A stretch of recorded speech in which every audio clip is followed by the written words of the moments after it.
But yesterday's high winds caused an awful lot of damage across the state.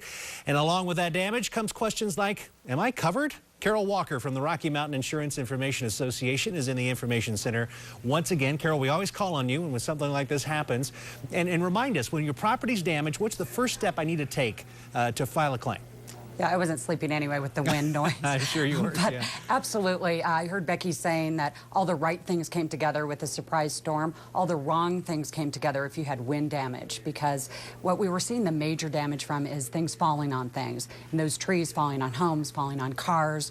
And so if you do have roof damage, now we have the snowstorm that's going to lead to further damage. So first thing you need to be doing if you have any damage from the wind, make some temporary repairs. Do take some photographs, detail out some of that damage so you can give it to your adjuster, but make some temporary repairs and hang on to those receipts. Those are likely going to be reimbursed when you do file a claim. If a tree did fall on your car, which we saw a lot of those, that is covered if you have optional comprehensive coverage on your vehicle. So when it comes to trees falling on things, we often get, what if my tree falls on my neighbor's house? Well, unless that tree, you were negligent, you were asked to remove that tree, it's really going to be, if it falls on your property, your own insurance, not your neighbor's, because it was your neighbor's tree. Remind us again, too, what's typically not covered by something like this.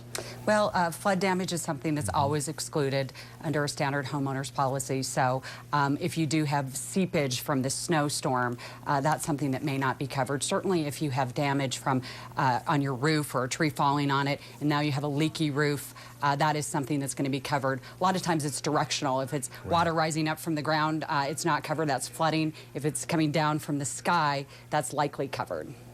And are people taken aback sometimes by what kind of coverage they have and what kind of coverage they don't have after a storm like this? Yeah, unfortunately, no one wants to think about the unthinkable until it's too late. So we don't want anyone to be surprised. This is a good time as we're moving into spring to do some spring cleaning on that insurance policy. Sit down with your agent, your company representative, and talk to them. What are my limits? What are my deductibles? A lot of the damage we saw from the wind might just be minor maintenance damage, might not reach that deductible if you have a $1,000 deductible. So if you're looking at more minor fencing damage, siding damage, that might be something you would consider paying for out of pocket because it might not reach that deductible. But know your limits, know your deductibles, and then just be prepared when we have a storm like this. Because we're just gearing up. Absolutely. Spring is just around the corner. Carol.